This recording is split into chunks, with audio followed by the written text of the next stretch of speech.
Dahil nandito po tayo ngayon sa magandang ilog natin sa view. Ay, magandang ilog yan. Wow! Yan, alright.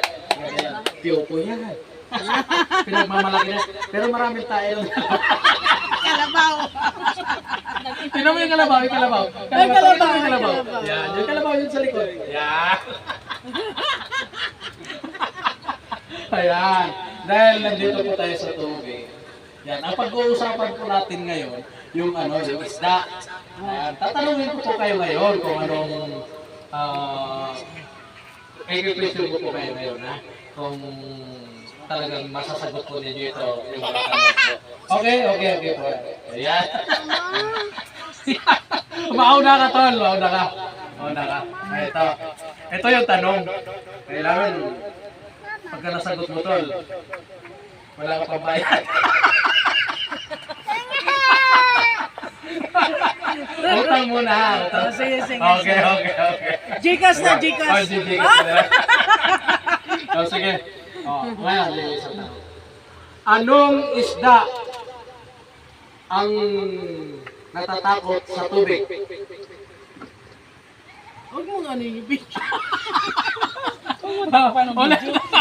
Mag-isip Ulit. mo na ako.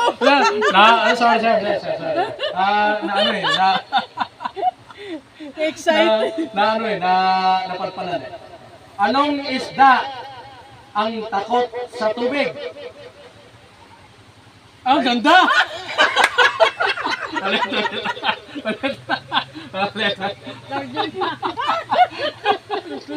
Anong isda ang natatakot sa tubig? Sardinas.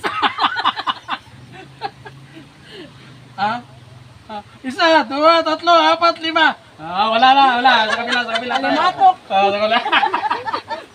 Dito tayo. Ay, malago. Magtatanong lang po. Nagtitiktok eh. Ay, nagtitiktok ha.